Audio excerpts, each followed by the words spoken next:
Hello everyone. Now we are going to discuss an important chapter of chemistry, that is chemistry in everyday life. It has very important significance in our life. So now we are going to begin with our chapter. Chemistry is a big part of our everyday life. We find chemistry in daily life, in the foods we eat, the air we breathe, cleaning, chemicals, our emotions, and literally every object we can see or touch. There are several uses of chemistry in our in everyday life, so this is a very important chapter to be remembered. When we wake up in the early morning, we start from chemistry, that is toothpaste. Until night, we go to bed, we use mosquito coil, that is an important part of chemistry. Even we people are made up of chemistry. Our origin is chemistry, that is atom, molecule, enzyme, protein, carbohydrates, DNA, etc. Our body is mostly water, which is hydrogen and oxygen. Almost 99% of the mass of human body is made up of six elements, that is oxygen, carbon, hydrogen, nitrogen, calcium and phosphorus. These six are most important elements of human body. Only about 0.85% is composed of another five elements, that is potassium, sulfur, sodium, chloride and magnesium. All are necessary to our life. Your emotions that we feel are result of chemical messengers. यार ये तो आप जानते ही हो, आप बहुत emotional होते हैं लोग आजकल. So they are the most important part, that is chemical messengers, primarily neurotransmitters. Love, jealousy, envy, infection, infidelity all share bases in chemistry. The sweaty palms and pounding hearts of infatuation are caused by higher than normal levels of norepinephrine. Meanwhile, the high of being in love is due to the rush of phenethyl phenethylamine and dopamine.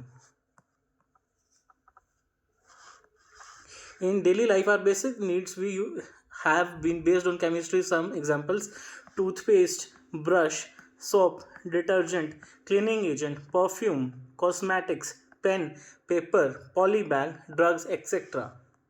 There are several endless topics for discussion, but we will proceed through the drugs because it is useful in our daily life. Every person is suffering from physical and mental problem, so we have so advanced technology in the field of drug, so we can use for early treatment. So what are drugs? Everyone should know what is the basic meaning of drug.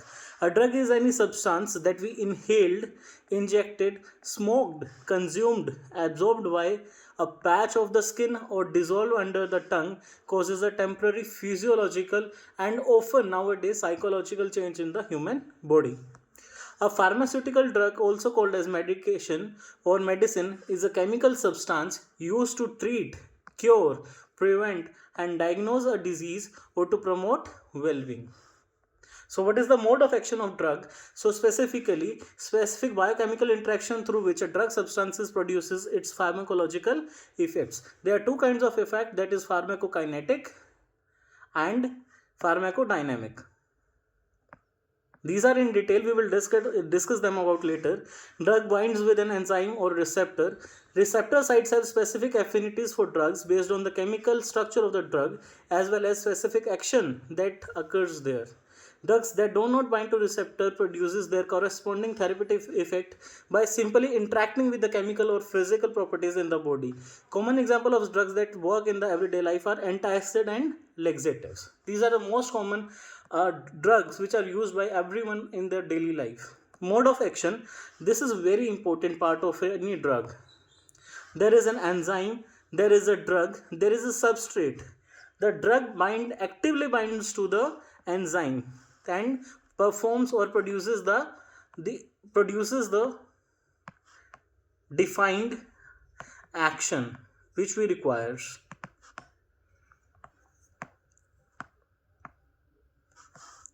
So first we are going to study about antacids. An antacid is a substance which neutralizes stomach acidity and is used to relieve heartburn, indigestion or an upset stomach.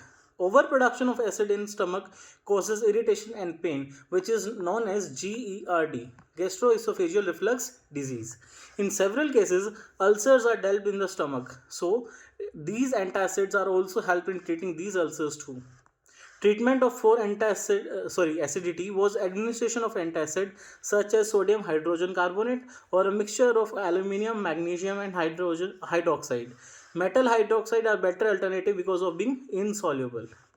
They do not increases the pH above the neutrality. The drug cimetidine with the brand name Tagamet was designed to prevent the interaction of histamine with the receptor present in the stomach wall. This resulted in release of lesser amount of acid. अगर acid production ही नहीं होगा तो जो acid over production of acidity नहीं होगा antacid की वजह से. The importance of drug was much that it remained the largest selling drug in the world until another drug which is ranitidine, which with brand name Zantec was discovered. Very funnily, the adverse reaction of this drug was impotency. So this was the reason of closing this drug and not the production of this drug. The mode of action. Antacids contain alkaline ions that chemically neutralizes stomach gastric acid, reducing the damage and relieving pain. So these are the examples of antacid. Example, ENO. In everyday life everyone knows what is ENO and how to use it. Diagene. This is a magnesium sulfate. I think so. I don't remember exactly, but I think so. This has magnesium sulfate. Antipyretics. Antipyretics are the substances that reduces fever, that is body temperature. अगर किसी का increase है तो antipyretics क्या करेंगे, उसके जो body temperature को वो क्या कर देंगे, decrease कर देंगे. The most common antipyretic are ibuprofen, aspirin, which are non-steroidal anti-inflammatory drugs. These classification, actually the drugs which helps in reducing the body temperature are known as NSAIDs, non-steroidal anti-inflammatory drugs, which uses used primarily as analgesics, that is pain relievers, but which also has antipyretic properties, that is reducing temperature. And acetaminophen, that is paracetamol, an analgesic with weak anti-inflammatory properties. So there is NSAID has three basic properties, that is antipyretic, analgesics,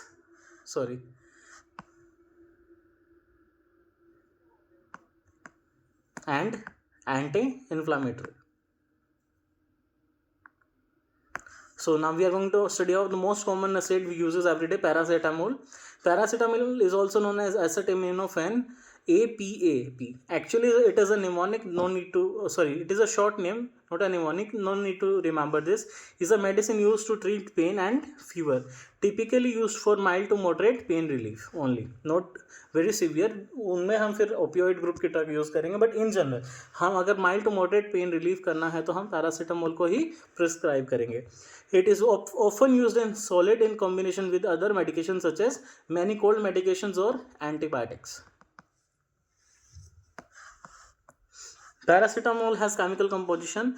Paracetamol consists of benzene ring core and substituted by one hydroxyl group and nitrogen atom of amide group at the para 1,4 pattern. So this is hydroxyl group and this is the amide group present on the 1,4. The amide group is acetamide, that is ethane amide. Next is aspirin. Aspirin is also known as acetyl salicylic acid, is a medication used to treat pain, fever, inflammation. Aspirin gives shortly after an heart attack, decreases the risk of death by diluting blood. Actually, this is not a proper aspirin we use in our daily life, that is ecosprin. It also uses in blood clots and certain type of cancer, particularly colorectal cancer, for pain or fever effects by typically within 30 minutes. Aspirin is a non-steroidal anti-inflammatory drugs and works similar to other NSAIDs but also suppresses the normal functioning of the platelets.